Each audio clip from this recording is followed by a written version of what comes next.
Creo que es importante organizar el Día del Open Day. Es muy bonito que la gente pueda acercarse a la ciencia, ver lo que estamos haciendo aquí y puedan comprender lo que es un acelerador de partículas y para qué funciona.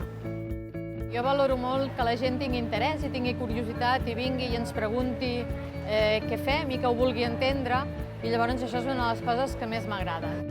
Poder explicar a la gent les coses que fem aquí és la sensació de ser útil, de que els hi dones una informació que no tenien.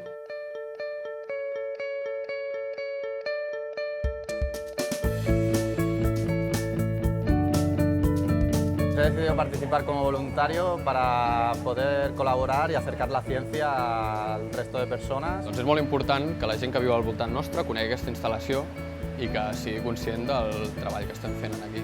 El fet d'estar en contacte amb la gent i explicar-los coses curioses i que, en aquest cas, com estic avui amb el nitrogen, facin una cara al·lucinats. Es muy bonito poder explicar en lo que trabajas, ya que tengo la suerte de trabajar en el acelerador de partículas. Es un día en el que tienes la oportunidad de explicárselo a la gente.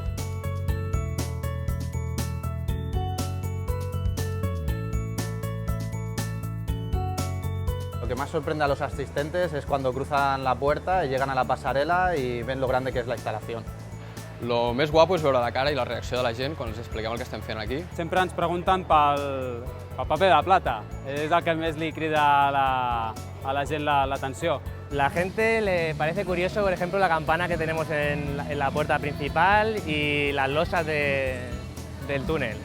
La gent té curiositat per saber d'on traiem els electrons, i d'on surten els electrons és una altra de les preguntes que ens fan molt, també. Hi ha preguntes de totes maneres, de per què tenim unes dutxes repartides, o com fem circular els electrons, o com és possible que tinguem aquesta instal·lació, o quan costa la instal·lació.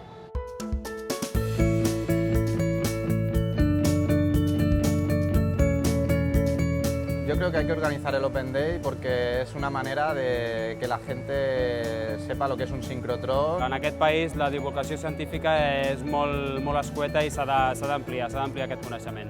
Els ciutadans són els que, amb els seus impostos, financen aquest tipus d'instal·lació i també és com un deure per part nostra de retornar l'explicació del que estem fent aquí el dia a dia. Ciencia es creatividad, ciencia es que tira para adelante la sociedad, la verdad, porque sin los avances de la ciencia, ¿dónde estaríamos? És una forma d'augmentar el coneixement que tenim tots d'aquesta societat. Que la gent que pugui vingui a veure aquesta instal·lació tantes vegades com li faci falta.